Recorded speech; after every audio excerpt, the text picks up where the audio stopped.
One of the things that is very helpful in writing, or in anything where you're trying to focus and discipline yourself, is developing a routine. From now to now, in this time period, I'm going to write. In this time period, I'm going to do, whatever. It might just be outlining a story, a novel, a series, or whatnot. Or you might be sitting down and actually doing the writing. But discipline in that, and in most things, is very important because it keeps you focused. It keeps you going. You know that this is the period you're going to be working on this. When the rest of the world might get crazy, okay, I've got this. It kind of anchors you. You say, okay, I can't do XYZ now because I have to do this. And you realize you make something important. You make it a commitment that helps organize the rest of your day around it. For me, my writing usually involves working around when I'm going to be home with the dogs because I feed them in the morning and the evenings. I also have commitments,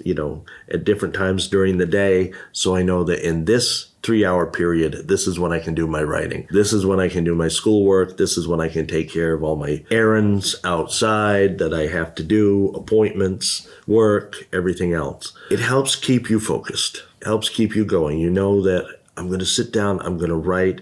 I might write X number of words. I might write X number of pages. You do that, you're Olympic style training when you're doing that. I'm going to write X number of pages a day. Me, I say I'm going to write X number of words, and sometimes that's a struggle. But the discipline pays off because you stick with it during the times when you don't feel it. When you sit down and put it all together, come up with that book, and you get it done, and you look and say, I did that. Then that's a good feeling. Sit down, take a good hard look at your schedule, at your life, at your situation. And if you want to become a writer, think, how much time each day can you set aside for writing? Maybe a little bit in the morning, maybe a little bit at night, maybe just a little bit at one section. Block out that time for you and your writing. You and your laptop, you and your notebook, you and your fountain pen, you and your pencil, you and whatever. That's when you guys are going to be doing your writing.